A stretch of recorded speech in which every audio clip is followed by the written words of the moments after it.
This is the quest for the best Chinese in the USA.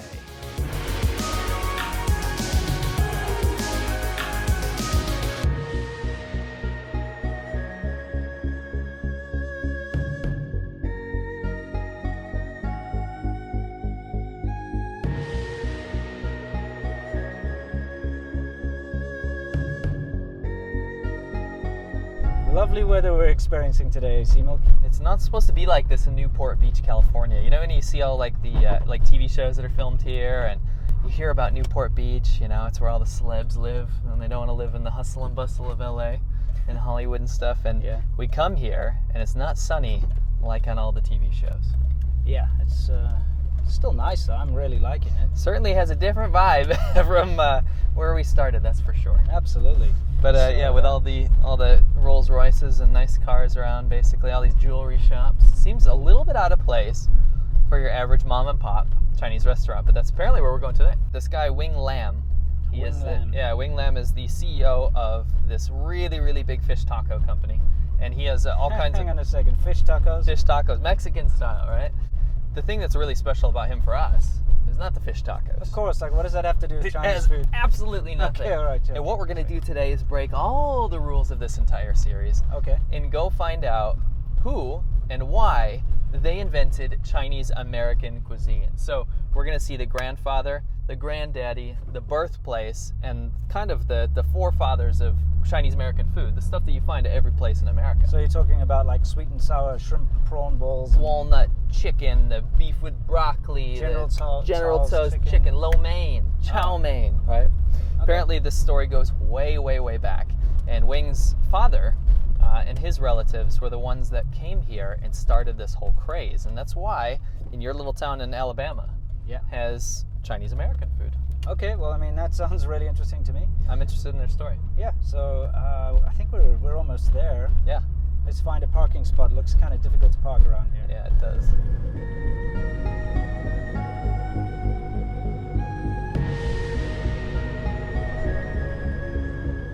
So this is my mom and dad, Mr. and Mrs. Lee, and we're here at the famous Shanghai Pine Garden on Balboa Island, California. And my name is Wing. I'm their third son. 46年就离开了扬州，我们就到了上海。到了上海，1950年到了香港，1951年到日本，在55年到 Brazil 巴西，1969年来美国。我们在这个美国呢，是在这个刚刚来的时候呢，就在好莱坞，那个的一个 restaurant 顶好 restaurant。我们到了71年就买了这个巴博尔人这个饭店，那个到了73年的时候呢，那个 Mr. 姜伟呢，他到我们餐厅来吃饭，他到我们这个餐厅吃饭以后呢，我们就做的那个正宗的叫门德林夫，就是北方菜，所以呢他很喜欢。有那个 Mr. 姜伟在这里吃的东西呢，就是mashed pork，什锦就是扬州炒饭。还有那个就是 mixed fried rice 的，他们很喜欢的是宫保鸡啊，这个他很喜欢我们这个做北方菜，一直做了我做了88年，那么然后呢，我们呢就说小孩子他们要发展了，我们年纪也大了，所以这样子我们就退休，他们这小孩子他们去做那个叫瓦湖 fish taco， 墨西哥餐。So growing up in Brazil, obviously, you know, Brazilian food and Chinese food, living in a Chinese restaurant, because my parents did open one of the first Chinese restaurants in Brazil in the early 50s. Basically, for as long as I can remember, I ate some variation of a Chinese dish, and whether or not it was with a little Brazilian influence or not, it always had that in the background. And even after we moved to America, I mean, I've always loved Chinese food, and it's what we eat at home. And again, remember, we have a little bit of influence from South America. But in America, I mean, this is the traditional Chinese restaurant that we know. There's the early version with the Chinatowns of New York and San Francisco because of the old mining and the railroad. So I think that was the first, you know, kind of, I call it rendition. And then after World War II, basically all the expats left China. And basically there's a core group of them around the world, whether there was in South America, Japan, or Europe, that basically all got their training like between Hong Kong and Japan. So my dad was part of that core group of the new wave of traditional Chinese restaurateurs. I grew up, there were no fortune cookies in Brazil. I have no idea where that came from. But as soon as I got to America, at the end of every Chinese meal, you had a fortune cookie and an almond cookie. I have no idea where it came from. But all of a sudden, I don't know like who, I actually happened to have met the family that made the little cookies in Chinatown. And it cracked me up because I don't know anywhere else in the world, but in America where they have, Chinese fortune cookies. So in more of a traditional Chinese, you have what I call the Chow Fun, the flat noodles. We'll have some of that. The tofu noodles, the MAPO tofu is very popular. And I call it the Western version. You got the broccoli chicken, the orange chicken, the kung pao shrimp. We got, obviously, you gotta have fried rice. We like steamed rice, but the American palate likes fried rice. I think people love things with soy sauce. So we have a variation of dishes that are both traditional and American westernized. I am so excited. I'm super excited to be at the new Pine Shanghai restaurant. Very, very fascinating story from the family here, actually. Yeah. Fascinating story all over the world to bring Chinese food to America. And I think a lot of people, I should say every American's familiar with normal Americanized Chinese food, right? Yeah. But the really special thing about this restaurant is they got both. Yeah, right? absolutely. Of course, changing certain dishes to suit American taste, very normal to do with a restaurant with foreign food, right? But also maintaining a lot of the original flavors that you would of Chinese food. Absolutely. So this is going to be a little bit of an off-the-wall review. Traditional Chinese Coke. Traditional Chinese Coke. We got traditional Chinese sweet and sour pork. Yeah. We got the American We got versions. the Chinese burrito. Chinese burrito. Which is, something I'm Our really excited to try. Our friend Wing here was actually telling us this is the dish that made his father famous. Well, can we try it before we continue? It's mushu pork. We have to explain what it is. Well, okay. Can I take a bite? Because I'm starving. Go for it. All right. It's super good. Oh yeah. It's super good, but really just blowing my mind. I thought I was eating Mexican food until I tasted the inside. Super sweet, a little bit smoky. It's almost got that breath of the dragon that you get from cooking in a wok. Very Chinese on the inside. I was really surprised because it kind of reminded me of a Beijing kaoya because they use the wrap to put all that yeah, kind I of suppose stuff so. in it. It's got maybe plum sauce or something in it, maybe. But it's just the wrap that makes it so different. Yeah, no, I've got to admit that my taste when it comes to Chinese food this is my favorite kind of Chinese food. I know a lot of people are going to get down on me because I've been living in China for 12 years. And of course I do love authentic Chinese food. And we've traveled, both of us, around the whole of China. And we've tried everything. But I still like westernized Chinese food the most. Because it's got that, the Western palate in mind. And Get out of here. No, it's delicious. It's absolutely amazing. This is actually fantastic. This is good, so I can. I'm sorry, I gotta go. only We got a lot of recommend. foodie, but I gotta keep going here. I mean, I feel like a lot of people get down on Americanized Chinese food because of the cheap nature of it. But if you go find the real deal, the good stuff like we have here, I think it's in a completely different realm of, or genre of food, to be honest. You know what I mean? So I'm gonna have to say for the burrito, the authenticity, I'll give it probably about a 1 out of 10. I think we should just go for 0 because it's its own thing. But But for taste, I'm gonna give it a 10. I have to go with 10 on that one. That kind of, I watched them make it, and I was kind of like, okay, I kind of know what this is going to taste like, but it completely it exceeded my expectations for sure. I keep almost reaching for it. Let's go with the sweet and sour pork because it's the brightest. Oh yeah, yeah. Now I see chunks of pineapple here. See a So little bit of gulo pork. roll, right? Yeah, we would call it gulo roll, right? Yeah, in China. Yeah. In China. Gulo roll. Yeah. Yeah. We can get this dish in China actually. We can. But It looks a little different.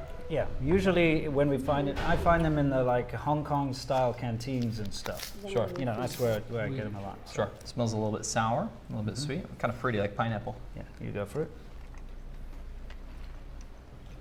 That is very sweet. Ooh, that is super sweet. I'll give I it a would eat shot. that for dessert. I imagine Americans would love that. I love it. You're not even American, dude. You Well, I'm imposter. Western. You're a Westerner. Very good stuff, very sweet. Almost pungent in a way. A little bit of vinegar in there. Yeah. Good stuff though. Nice and crispy on the outside. The gulo roe is pretty much exactly like you'd get other than a little bit extra sweetness and a little bit extra sourness. So I'm going to say I can get something very similar in China. So if you were to compare eating that in China and eating that here, it's got a good authenticity. It's all the way up there, so 8 out of 10. Yeah, for sure. I'd match that. Yeah, As but the taste is a little better than what I usually get in China. I don't want to offend anyone out there, but I mean, it's just the quality of ingredients that they would use in a restaurant like this is quite a bit higher than you get in China. No offense, subscribers, I'm so sorry, but this would be a little bit higher on the taste scale for me. Absolutely. All right, I think we've got to do the mapo tofu next because that is a traditional Chinese thing. Very true. Let me give you some here. Yeah, thank you. One of my favorite. You know, most people think tofu is kind of flavorless, tasteless stuff for that health freaks eat, but I'm going to be completely honest with you. Hey, we're in California. It's pretty normal here. Yeah. The thing is, China changed my mind on tofu. Me too. Because they know how to prepare tofu in all sorts of cool ways, and you know, mapo tofu is probably the best one. My parents didn't grow up eating vegetarian, but they changed to vegetarian in the craze of the 90s. Right. And I remember having to eat their crap tofu, and it was just terrible. So when I moved to China, I was like, oh no, but it was awesome. I love tofu. That's very different to what I'm used to. No, it's totally different. Totally changed. Totally changed. Lots of garlic in this one. This is definitely not a Sichuan style. No. This is really nice though. Very good. It's got water chestnuts in it like you'd get in American Chinese food. Yeah, yeah. And the tofu is usually super jelly-like in the kind that I have in China. I prefer the firmness to this one. Yeah, yeah. But it's not spicy. How many times have you had mapo tofu where you can't even like eat half the dish? Yeah, sure, because it's so spicy. Yeah, no, this is great. It's got a little tang to it, you know?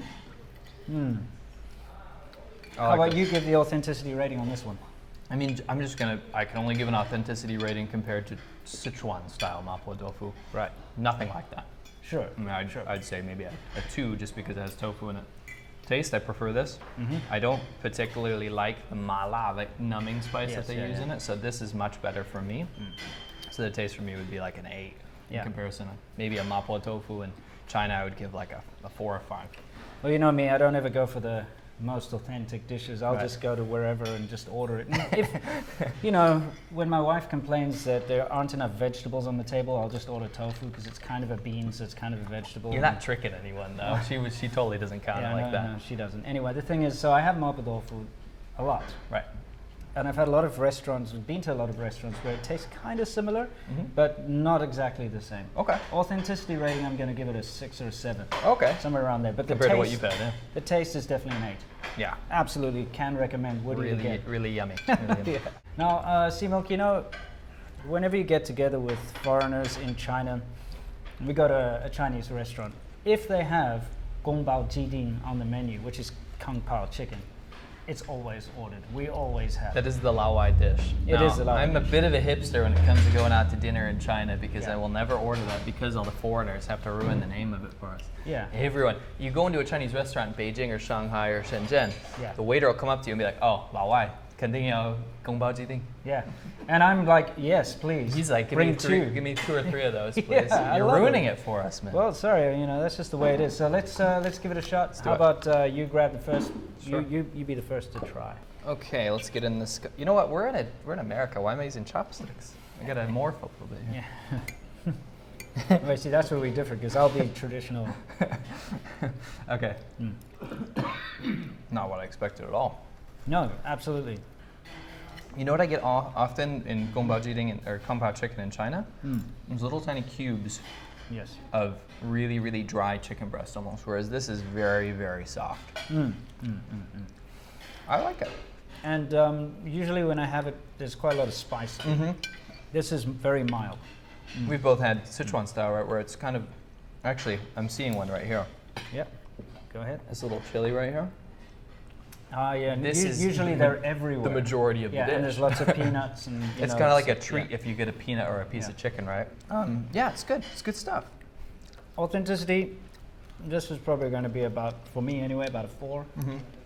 On a taste scale, that's going to have to be for me about a 6, 5, 6, thereabouts. I'll go for a 6.5. Yeah, it's not spectacular, but it's definitely delicious. I'd eat it any day. I'm still eating it. This is a Chow Fun, and I know when me and you have a little too much to drink on the streets of China, we'll go out real late at night. I'm talking midnight, 1 a.m.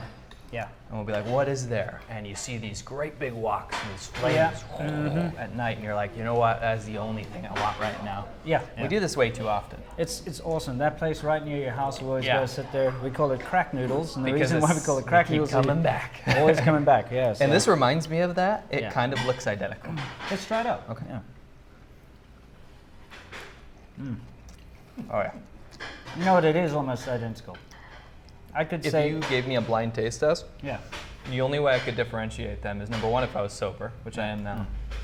And number two, is the kind of soy sauce that they use is slightly different. Tastes equally as delicious, absolutely amazing stuff. I could eat these all day and all night, and I Okay. would be 10,000 pounds. Yeah. Authenticity from you? 10 out of 10. Me too. Absolutely, just like you get in 100% China. 10 out of 10. And Taste, I gotta say 9. Yeah, I'm actually It's up gonna go all the way up to 10 on this one. I love this stuff. I absolutely love it too, for sure. I didn't know if you'd go, so now I feel a little embarrassed that I went 9. That's all right. It's very seldom I go all the way up to 10. Didn't even give the bowls a 10 out of 10. Did I? Oh yeah, you didn't. No, yeah, that's great. That's freaking delicious. That's freaking delicious. Absolutely. What do we got left? I feel like Fried we got rice. the fried rice left. Yeah. Okay. And this is Here, your I'll help Yangzhou you out. Chow I'll Mein. give you. You know how you were mentioning something? Yeah, yeah. You were saying that if you go to a restaurant in China where foreigners are going to be eating, you're going to see Kung Pao chicken ordered every single time. And Yangzhou And Chao Fan. Yangzhou Chao Fan. Yes. Yeah. Yeah. So Yangzhou the, Chao Fan is awesome. Do you know that in Yangzhou they actually tried to like open a lawsuit to claim the dish? Are you that sure? belongs to them. Yeah, we should look that up. But they actually were so annoyed that all these restaurants are using, selling Yangzhou Chao Fan, and they want to say That's this is super our funny. dish. That's super funny because it is literally in every restaurant Yeah, in China, yeah. for sure. Yeah, and it's a safe bet. It is a safe It's always bet. a safe bet. Let's go for it. Yeah, for sure. Totally different. Absolutely, completely different. You know why? Because the rice is completely different. Totally different rice. And I taste almost an egg batter that kind of ties it all together. A Yeah. lot of times when you get Yangzhou Chao Fan in China, the granules of rice are separated and very dry. Yeah, it's not sticky together like this. This isn't using old rice, and a lot of times people use old rice to make fried rice, right? So this doesn't have a super big bite to it, but it has a really kind of hearty, almost omelet flavor to it to me, which I love. Exactly. Yeah, good explanation. My wife will take the leftover rice, and I'm like, please, what are you doing with that? She's like, no, I'm going to make fried rice tomorrow. I'm Right. like, come on. That's what she does. And so, yeah. You calling out your wife on camera here? You're going to be in trouble, boy. Yeah, no more maybe. Yangzhou Chao Fan for you at home. Yeah, probably not. Maybe a good thing. This is really good stuff. You know what I find completely different about this is every single time I've had Yangzhou Chao Fan in China, there's always been those little cubes of like fake spam in it. Yeah, luncheon meat. Always. That's what it's called. The peas, and then you got luncheon meat, and it's just not the same. This is nice. It's way better. Authenticity, though, compared to any other Yangzhou Chao Fan I've had before, is pretty low. I'd say 3. Yeah, I mean, But it's its the- own thing. But the taste, I'm giving it a 7 personally. I'm How gonna give it about an 8. I much Okay. prefer it. I much prefer you? it. It is. It's awesome. Winston, I'm a little bit worried about this episode for one specific reason. What's that? And that is everyone that watches our videos, everyone that watches anything we do with food, watch it because they want to see what authentic, real Chinese culture and food is like. And I was so worried coming into this that I was gonna maybe prefer this, and I kind of do. Well, that is why American Chinese food is the way it is. It's because it's adapted to the Western palate. You come over here, you got different ingredients to work with. Different kinds of vegetables. The meat's different. Right. It is different. You eat chicken in China, For you eat sure. chicken here. It's completely different. You know what I can say though is that it's kind of a wonderful marriage because yes, you get really low-end American Chinese food at your typical takeout place. Maybe the people have never had a history You of like cooking. Oriental buffet. Yeah, like we saw in Tucson, Arizona and stuff. Yeah. Maybe their family has no tradition of cooking, right? Yeah. But when Maybe you they're have not even Chinese. maybe they're not even Chinese. When you have people that bring traditional dishes and kind of adjust them to local flavors, is not necessarily a bad thing. I mean, that's how fusion's born, right? And in a way, this is kind of the oldest fusion food here in America, and it's kind of a beautiful thing. Absolutely. So, absolutely love the food tonight. Right. Yeah. What else can we say? I can say that you should definitely come check this out because it might look like from the sign your average, Chinese restaurant is not. No. It's average food that tastes way better than average. That's for sure. Yeah. So good come stuff. check it out if you're ever in Balboa Island. Yes. Very good. Awesome. Well, let's get stuck in, and then I guess we got to hit the road.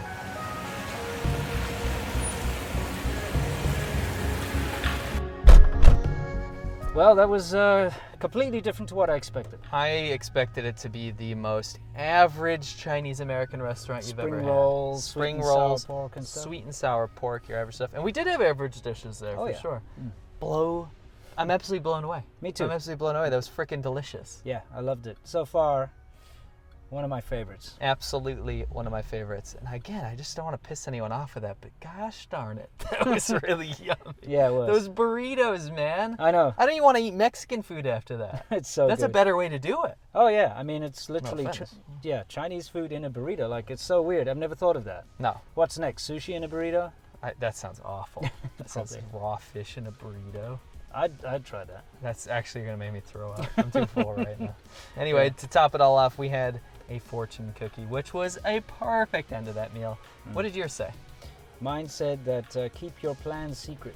Keep your plans secret. Yeah. That's terrifying, dude. We work together. Yeah, it's okay. I always keep my real big plans secret anyway. So. What do you... Never mind. You'll never from me? know.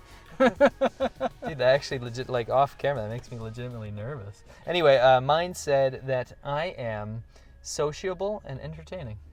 Yeah, that's kind of true. Yeah, Yeah. I think that's, thank you. You should say it's definitely true. It's kind of true. Yeah, most of the time.